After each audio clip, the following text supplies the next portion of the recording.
കടുവയെ നേരിൽ കണ്ടതോടെ കടുത്ത ഭീതിയിലാണ് വയനാട് പുൽപ്പള്ളിയിലെ പാടിച്ചിറ ചൂനാട്ടുകവല ഗ്രാമങ്ങൾ.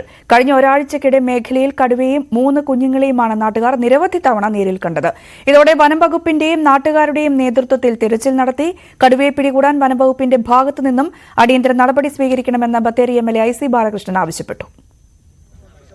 കഴിഞ്ഞ ഒരാഴ്ചക്കിടെ മേഖലയിൽ കടുവയെ കണ്ടതോടെ കടുത്ത ആശങ്കയിലാണ് പുൽപ്പള്ളിയിലെ പാടിച്ചിറ ചൂനാട്ടുകവല ഗ്രാമങ്ങൾ. കടുവയെയും 3 കുഞ്ഞുങ്ങളെയുമാണ് നാട്ടുകാർ നേരിൽ കണ്ടത്. ഇതിനു പിന്നാലെ ചെതലത്ത് റേഞ്ച് ഓഫീസിലെ വനപാലകരുടെ നേതൃത്വത്തിലുള്ള സംഘം കഴിഞ്ഞ ദിവസം മേഖലയിൽ മണിക്കൂറുകളോളം തെരച്ചിൽ നടത്തിയെങ്കിലും ഫലമുണ്ടായില്ല. നിയമം അനുസരിച്ച് പോയിട്ടുണ്ടെങ്കിൽ കന്നുകാലിനെ പിടിക്കുന്നവരും മനുഷ്യരെ പിടിക്കുന്നവരും വരെ നോക്കി നിന്നാൽ ഇവിടെ ജനങ്ങൾ ഇവിടുന്ന് വിട്ടുപോകേണ്ട ഗതിയോടുണ്ടായതുകൊണ്ട് അത്തരത്തിൽ ഉടനെ ഒരു നടപടി ഉണ്ടായില്ലെങ്കിൽ ഞങ്ങളുടെ ജനകീയമായിട്ട് വലിയ പ്രക്ഷോഭത്തിലേക്ക് ഇറങ്ങാനുള്ള തയ്യാറെടുപ്പിലാണ് ഇവിടുത്തെ പ്രദേശവാസികൾ. ഞാൻ പണിക്കായിട്ട് പോകുമ്പോഴാണ് ഇതിനെ കാണുന്നത്. യാദൃശ്യമായിട്ട് ഞാൻ കാണുന്നതാണ്. ഞാൻ പേടിച്ച് പോവുകയും ചെയ്തു. അത് ആ പറമ്പിൽ നിന്ന് ആ പറമ്പിലേക്ക് ക്രോസ് ചെയ്യാമെന്നാണ് ഞാൻ കണ്ടത്.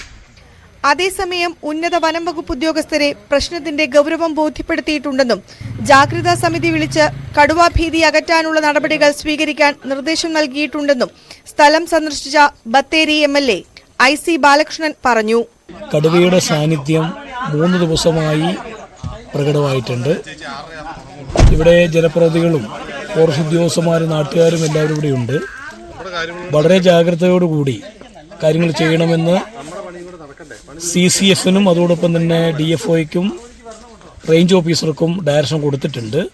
പുൽപ്പള്ളി പഞ്ചായത്ത് പ്രസിഡന്റിന്റെയും ചെതലയം റേഞ്ച് ഓഫീസിന്റെയും നേതൃത്വത്തിൽ പ്രദേശത്ത് ഇന്നലെ ചേർന്ന സർവകക്ഷി യോഗത്തിൽ പ്രദേശത്ത് ക്യാമറകൾ സ്ഥാപിക്കാനും തെരച്ചിൽ തുടരാനും തീരുമാനമായി.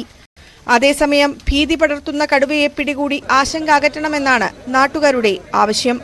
News 18 വയനാട്.